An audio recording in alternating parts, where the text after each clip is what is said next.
श्री गणेशाय नमः। ओम नमो भगवते वासुदेवाय। नवम स्कंद अष्टादश अध्याय। जजाति नहुसर सुत अष्टादश रेता चरित। ता पंच पुत्रे जे कनिष्ठ से पिता अर्थे जराग्रस्त। कहती शुक ब्रह्मवेता नवमे वंशानुव्यवस्था। श्रीशुक उवाच नहुष बीर्जे षोडशोते ताहांको नाम कहु तोते। जति जजाति जे संजाति अयति वियति जे कृति। देहिर इंद्रिय जे शनि जन्मिले नहुष नंदनी। जति की राज पण देला से राज भोग नईछिला। बोइला दुख मय एही एणे मोहर कार्य नाही।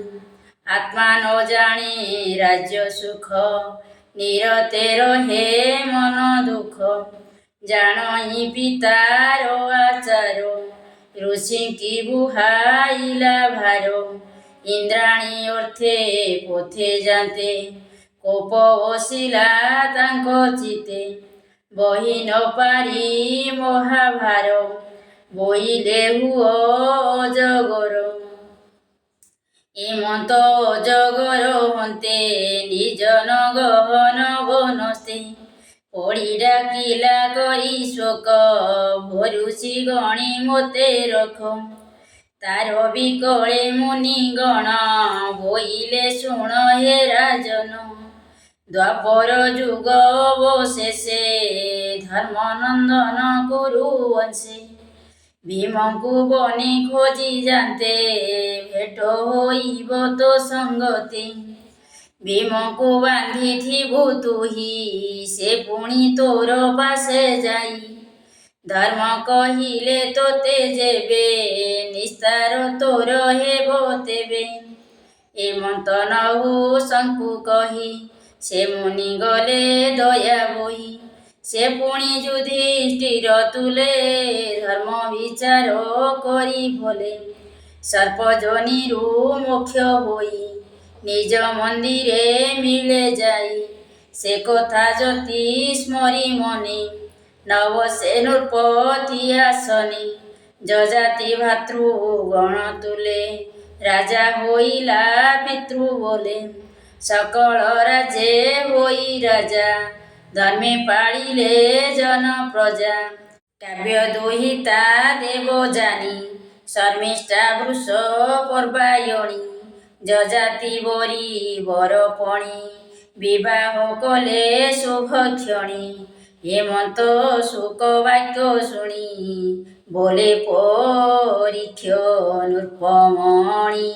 राजा परीक्षित उवाच मुनि असंभव वाणी। संशय लागिला तो पुणी। शुक्र स्वभावे ब्रह्म ऋषि पुणी अटंती भृंगुवंशी।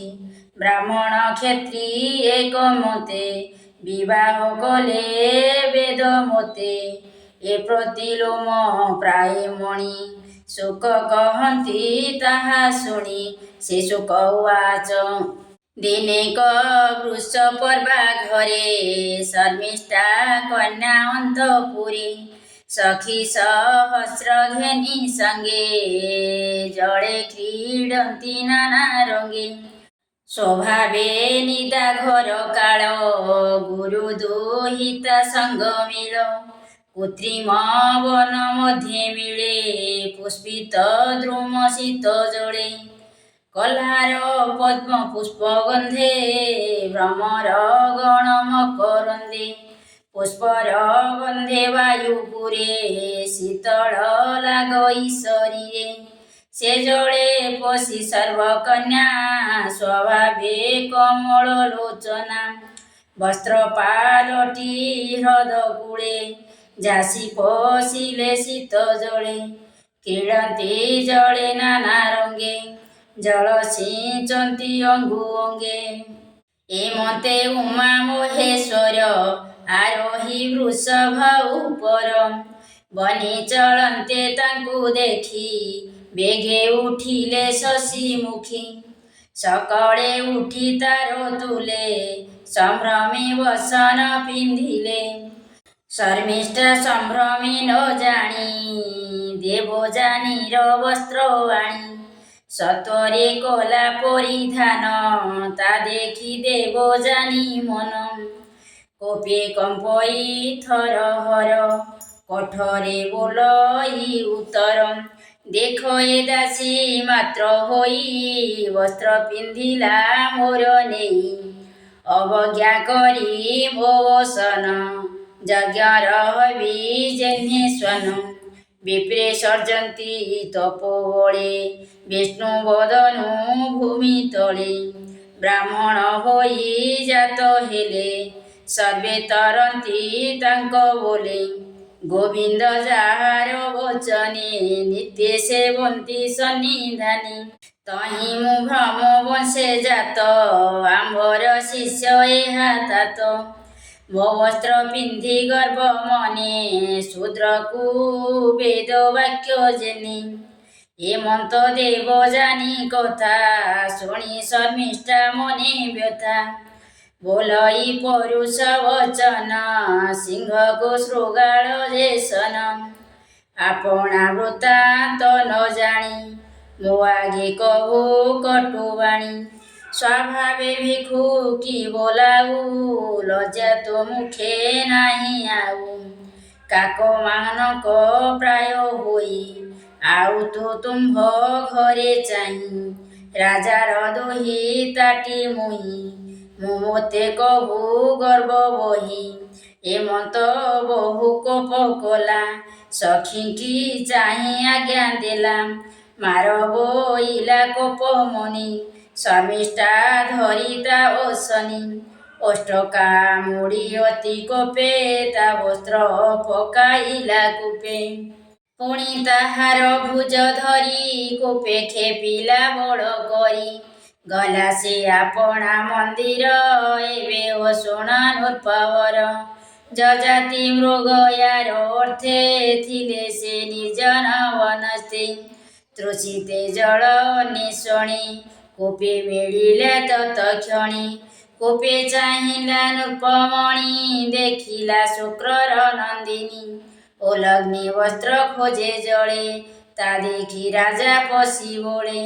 ଉତ୍ତରୀ ବସ୍ତ୍ର ତାଙ୍କୁ ଦେଲା କନ୍ୟାକୁ ଜଳୁ ଧରିଲା।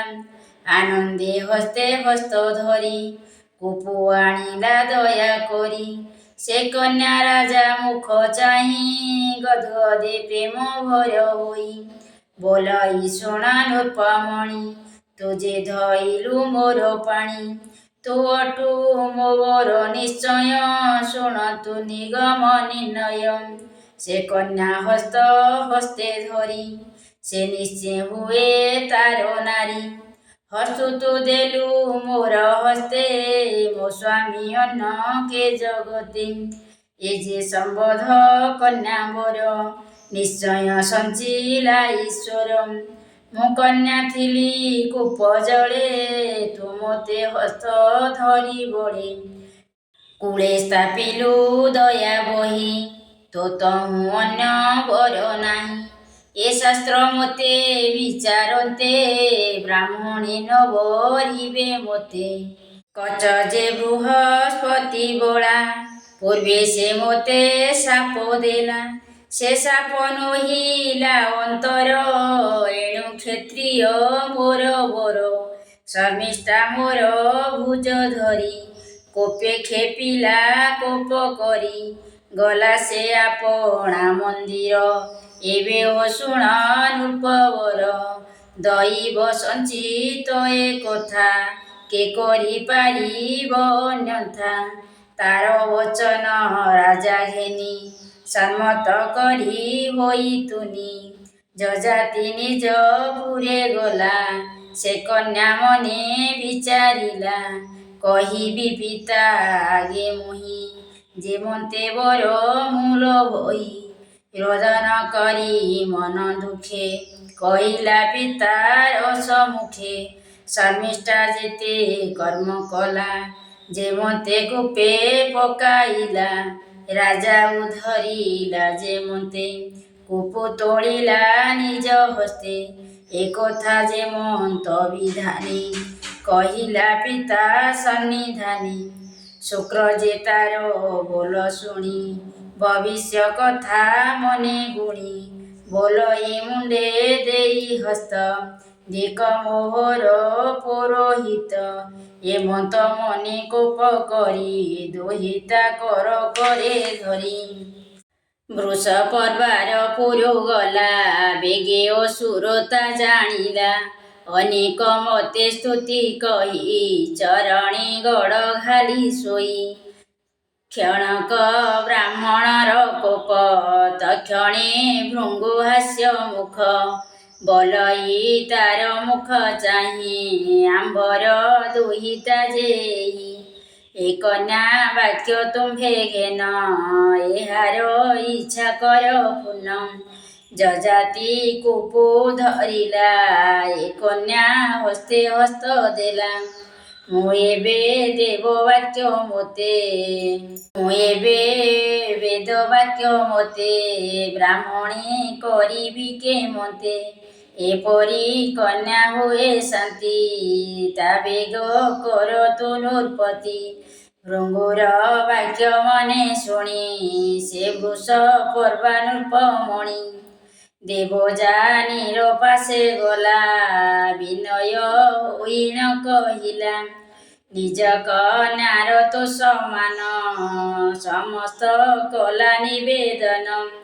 ତାହାର ସ୍ତୁତି ବାକ୍ୟ ଶୁଣି ସନ୍ତୁଷ୍ଟ ହୋଇ ଦେବ ଜାନି ନିଜର ଯାହା ଅଭିଳାଷ ତାଗେ କଲା କ ପ୍ରକାଶ ବଲଇ ଶୁକ୍ରର ଦୁହିତା ଶୁଣନ୍ତୁ ଆମ୍ଭର ବାରତା ମୋ ପିତା ଯହିଁ ମୋତେ ଦେବ ଶର୍ମିଷ୍ଠା ମୋର ସଙ୍ଗେ ଥିବ ମୁଁ ତାର ହେବି ଶ୍ରେଷ୍ଠ ନାରୀ ତୋ କନ୍ୟା ହେବ ପରିବାରୀ କନ୍ୟାର ଠାରୁ ବାଣୀ ଶୁଣି ଅସୁର ରାଜ ହେଲା ତୁନି ଭାଳନ୍ତି ବୃଷ ପର୍ବାରାଏ ବିପଦ ପଡ଼ିଲା ଥୋକାଏ ସଖୀ ସମିତି କନ୍ୟାଣୀ ବୋଇଲା ନିୟ ଦେବ ଜାନି ଏମତେ ଶର୍ମିଷ୍ଠା ହୋଇଲା ଦେବ ଜାନିର ଦାସୀ ହେଲା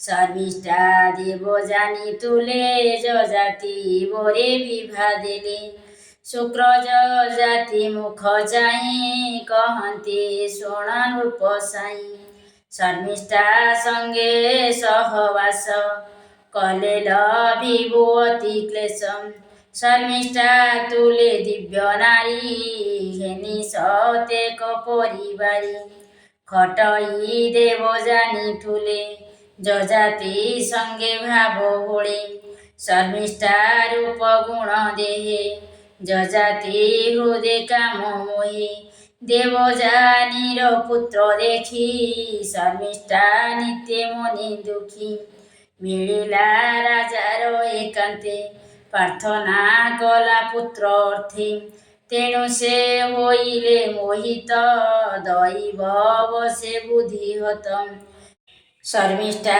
ସଙ୍ଗ ଏକ ମିଳେ ରାଜା ଶୟନ ଋତୁ କାଳେ ଶୁକ୍ରଙ୍କ ବାକ୍ୟ ହେଲା କଲା ଶର୍ମିଷ୍ଠା ସଙ୍ଗେ ସଙ୍ଗ କଲା ଯଦୁ ତୁର୍ବଶୁ ବେନି ଭାଇ ଦେବଯାନୀର ଗର୍ଭ ହୋଇ ଆବର ଶର୍ମିଷ୍ଠା ଗର୍ଭରୁ ଜନ୍ମିଲେ ଦ୍ରୁହ ଅନୁପୁରୁ ସେ ଦେବଯାନୀ କୋପ ଭରେ କହିଲା ପିତାର ଆଗରେ ପିତା ଚରଣ ତଳେ ପଡ଼ି କାନ୍ଦଇବେନି କର ଯୋଡ଼ି ଶର୍ମିଷ୍ଠା ତୁଲେ ରାଜା ନିତ୍ୟ ରାତ୍ର ଦିବସ ତା ସଙ୍ଗତେ ତାହାର ବସ ପ୍ରାୟ ରହେ କୋପ ଶୟନି ମୋତେ ଚାହିଁ ଶର୍ମିଷ୍ଠା ପ୍ରେମ ବନ୍ଧ ଆସେ କେବେ ହେ ନ ମିଳେ ମୋ ପାଶେ ହେମନ୍ତ ଦୁହିତା ବଚନି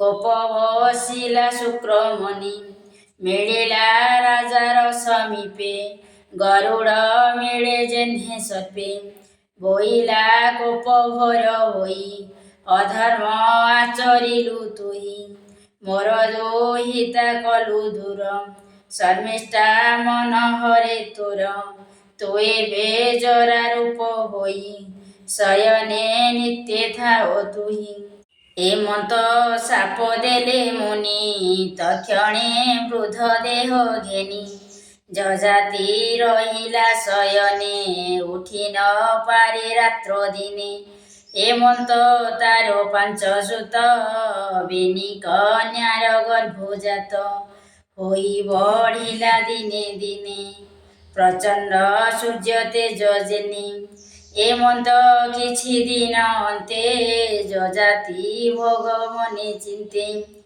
କାନ୍ଦିଣ ଯଜାତି ବିକଳେ ପଡ଼ିଲା ଭୃଙ୍ଗୁ ପାଦ ତଳେ ସ୍ୱଭାବେ ଦୁହିତାର ପତି ଉପାୟ କହେ ଶୁକ୍ର ଚିନ୍ତି ସୁତକୁ ଜରା ରୂପ ଦେଇ ସଂସାର ଭୋଗ କର ତୁହି ସେ ରାଜା ପୁତ୍ରକୁ ଅଣାଇ ବୋଲଇ ସମୀପେ ବସାଇ ହେ ପୁତ୍ର ଦେଖ ମୋର ରୂପ ଗୁରୁ ଯେ ମୋତେ ଦେଲେ ସାପ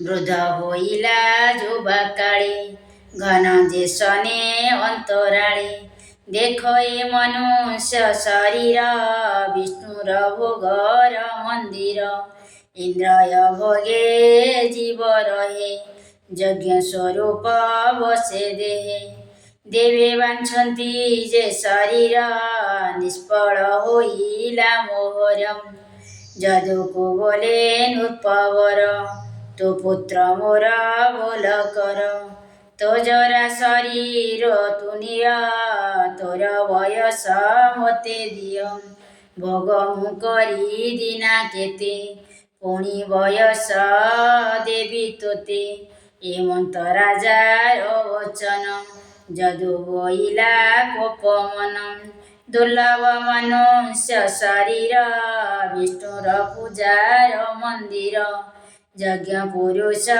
ଏହା ମଧ୍ୟ ବିଷୟ ଭୁଞ୍ଜଇ ଆନନ୍ଦେ ଦେବେ ନ ଜାନ୍ତି ଯାହା ଭାବି ମୁଁ ତାହା କେମନ୍ତେ ଛାଡ଼ିବି ହେମନ୍ତ ଯଦୁ ମୁଖ ଶୁଣି କୋପେ ବୋଲଇ ନୃପମଣି ମୋର ବଚନ ତୁ ନ କଲୁ ରାଜଭୋଗକୁ ନ ଛାଡ଼ିଲୁ ତ ବଂଶେ ରାଜା ଯେ ହୋଇବ ମୂର୍ଧନା ଫାଟି ସେ ମରିବ ହେମନ୍ତ ସାପ ତାଙ୍କୁ ଦେଇ ପୁତ୍ରକୁ ଜଣେ ଜଣେ ରାଇ ତୁର୍ବସୁଦୃହୁ ଅନୁତିନି ରାଜା ବଚନେ ହେଲେ ତୁନି ଗୁରୁ ଯେ ଥିଲା ରାଜା ପଛେ ତକ୍ଷଣେ ମିଳିଲା ପ୍ରତ୍ୟକ୍ଷେ ଭୋତା ତ ମୋତେ ଆଜ୍ଞା ଦିଅ ମୋର ବୟସ ତୁମ୍ଭେ ନିଅ ତ ବୃଦ୍ଧ ରୂପ ଦିଅ ମୋତେ ମୋ ରୂପେ ବଞ୍ଚ ଦିନା କେତେ ଏ ଦେହେ ଶୁଣ ନର ରାଣ କେ ସୁଝି ପାରେ ପିତୃଋଣ ପିତାର ମନ ଜାଣି କରେ ଉତ୍ତମ ପୁତ୍ର ଯେବେ ଭାରେ ଶ୍ରଦ୍ଧାରେ ଆଜ୍ଞା ଯେ ପାଳଇ ମଧ୍ୟମ ପୁତ୍ର ସେ ବୋଲାଇ ଶ୍ରଦ୍ଧାରେ ଆଜ୍ଞା ଯେ ପାଳଇ ମଧ୍ୟମ ପୁତ୍ର ସେ ବୋଲାଇ ଶ୍ରଦ୍ଧା ବିହୀନେ ଯେହୁ ପାଳେ ଅଧମ ପୁତ୍ର ସେ ଶୟଳେ ପିତାକୁ ଲଙ୍ଘେ ଯେ ଅଜ୍ଞାନ ସେ ପିତା ମଳ ମୂତ୍ର ଜାଣ ହେମନ୍ତ କହି ନୃପବଳା ପିତାଙ୍କୁ ନିଜ ରୂପ ଦେଲା ନିଶ୍ଚଳେ ରହିଲା ତା ମନ ହେମନ୍ତେ ଗଲା କେତେ ଦିନ ପୁରକୁ ଜରା ରୂପ ଦେଇ ରାଜା ହୋଇଲା ଦିବ୍ୟ ଦେହି ଭୋଗ ସେ କଲା ନାନା ମତେ ଇନ୍ଦ୍ରିୟ ଲାଳସାୟତେ ହୋଇଲା ସାତ ଦୀପେ ରାଜା ସୁଖେ ପାଳିଲେ ଜନ ପ୍ରଜା ନିଶ୍ଚିନ୍ତେ ଦେବ ଜାନି ସଙ୍ଗେ ଭୋଗ ସେ କଲା ନାନା ରଙ୍ଗେ ଅନେକ ଯଜ୍ଞ ଦାନ ମୋତେ ସେବିଲା ବିଷ୍ଣୁ ପାଦ ଗତେ। ଯେ ହରି ଦେହ ଏ ଜଗତ ଆକାଶେ ଜଳଧର ମତ ସେ ହରି ପାଦେ ମନ ଚିନ୍ତି ବିଷୟ ଭୋଗ କୁନ ଚିନ୍ତି ଇନ୍ଦ୍ରିୟ ନ ପାରିଲା ଜିଣି ଭୋଗେ ନୃପତି କାହିଁ ପୁଣି କହଇ ବିପ୍ର ଜଗନ୍ନାଥ ନବମୀ ବଂଶାନୁଚରିତ ସୁଜନ ଜନେ ଏହା ଶୁଣି ତରିବ ଭବ ତରଙ୍ଗିଣୀ।